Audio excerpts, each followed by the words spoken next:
दोस्तों, आप सभी लोग जानते हैं कि 16 मई 2026 यानी शनिवार को पड़ रही है ज्येष्ठ महीने की अमावस्या तिथि। और दोस्तों, ये वो तिथि है जो ज्येष्ठ महीने में पड़ने वाली सबसे बड़ी तिथि है, क्योंकि ये शनिवार के दिन पड़ रही है और इसका बहुत ही बड़ा और विशेष महत्व होता है। और इस दिन वट सावित्री व्रत भी रखा जाएगा। पूज्य गुरु जी ने कहा है, अगर कभी भी मौका लग जाए और ज्येष्ठ महीने की अमावस्या तिथि शनिवार को पड़ जाए तो आप लोगों को 11 चावल के दाने वाला उपाय तो अवश्य ही करना चाहिए। और इन दोनों का संयोग बहुत ही कम आता है, तो आप लोगों को 11 चावल के दाने वाला उपाय तो अवश्य ही करना चाहिए। बहुत लोग कहते हैं, महाराज जी हमारे जीवन में दुख ही दुख है, घर में पैसा नहीं टिकता, काम बनते बनते बिगड़ जाते हैं, परिवार में अशांति रहती है, मन हमेशा डर और चिंता में डूबा रहता है, मेहनत बहुत करते हैं लेकिन सफलता नहीं मिलती। भाइयों और बहनों, मैं आपसे कहना चाहता हूं कि संसार में ऐसा कोई भी दुख नहीं है जो हमेशा बना रहे। समय बदलता है, परिस्थितियां बदलती हैं, और जब भगवान की कृपा होती है तो इंसान की बंद किस्मत भी खुल जाती है। लेकिन भगवान की कृपा पाने के लिए सबसे पहले जरूरी है सच्चा विश्वास, क्योंकि बिना श्रद्धा के कोई पूजा सफल नहीं होती, बिना विश्वास के कोई मंत्र फल नहीं देता, और बिना अच्छे कर्मों के कोई उपाय स्थायी सुख नहीं दे सकता।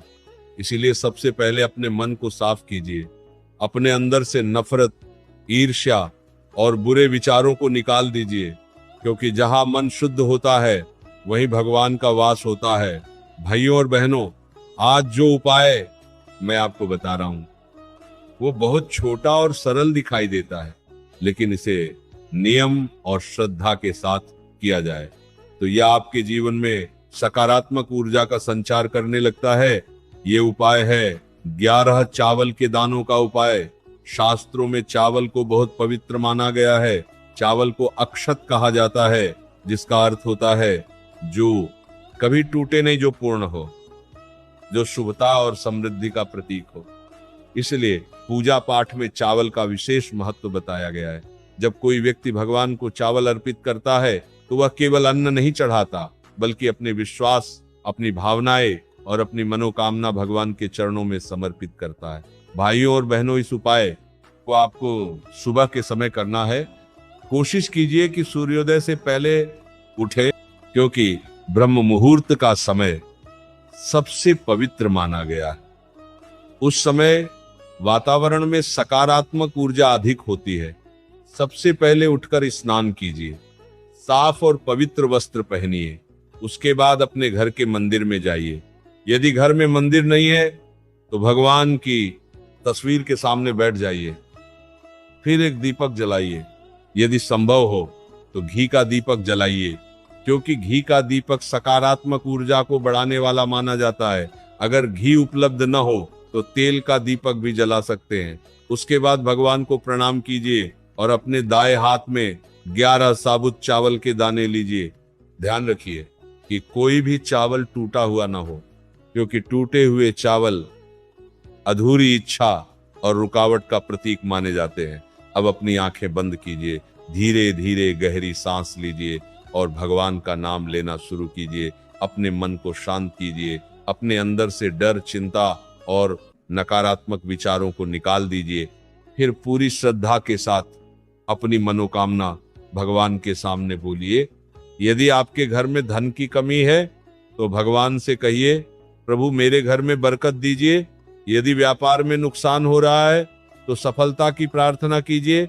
यदि नौकरी नहीं मिल रही तो रास्ता खोलने की प्रार्थना कीजिए। यदि परिवार में लड़ाई झगड़े हैं तो शांति मांगिए। यदि मन हमेशा दुखी और परेशान रहता है तो मानसिक शांति की प्रार्थना कीजिए। भाइयों और बहनों, जब इंसान सच्चे मन से भगवान को पुकारता है तो उसकी आवाज सीधे भगवान तक पहुंचती है, क्योंकि भगवान शब्द नहीं भाव देखते। यदि मन में सच्चाई होगी तो छोटी सी प्रार्थना भी चमत्कार कर सकती है। इसके बाद उन 11 चावल के दानों को भगवान के चरणों में अर्पित कर दीजिए और दोनों हाथ जोड़कर कम से कम 5 से 10 मिनट तक भगवान का ध्यान कीजिए।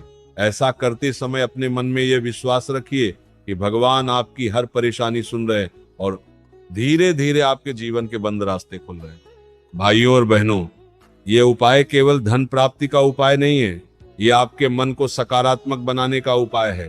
क्योंकि जब इंसान का मन सकारात्मक हो जाता है तो उसकी सोच बदल जाती है, और जब सोच बदलती है तो जीवन बदलने लगता है। बहुत से लोग कहते हैं हमने कई उपाय किए लेकिन कोई लाभ नहीं हुआ। मैं उनसे कहता हूं, उपाय में नहीं कमी होती, कमी हमारे विश्वास में होती है। यदि मन में संदेह होगा तो बड़ा से बड़ा उपाय भी निष्फल हो जाएगा, लेकिन यदि मन में श्रद्धा होगी तो छोटा सा दीपक भी अंधकार को मिटा देता है। याद रखिए, भगवान कभी किसी का बुरा नहीं करते, इंसान अपने कर्मों का फल भोगता है। इसीलिए हमेशा अच्छे कर्म कीजिए, कभी किसी गरीब का अपमान मत कीजिए, किसी जरूरतमंद को खाली हाथ मत लौटाइए, किसी भूखे को भोजन कराइए। क्योंकि जो व्यक्ति दूसरों के दुख को समझता है, भगवान उसके दुख अपने आप कम करने लगते हैं।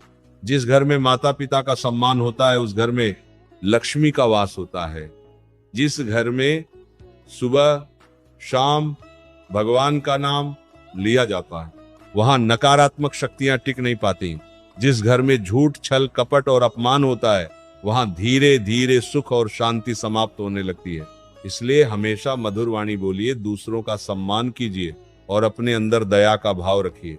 भाइयों और बहनों, यदि कोई व्यक्ति ये 11 चावल का उपाय लगातार 11 दिनों तक नियम और श्रद्धा के साथ करता है तो उसके जीवन में धीरे धीरे परिवर्तन दिखाई देने लगते हैं। उसका मन शांत होने लगता है, डर कम होने लगता है।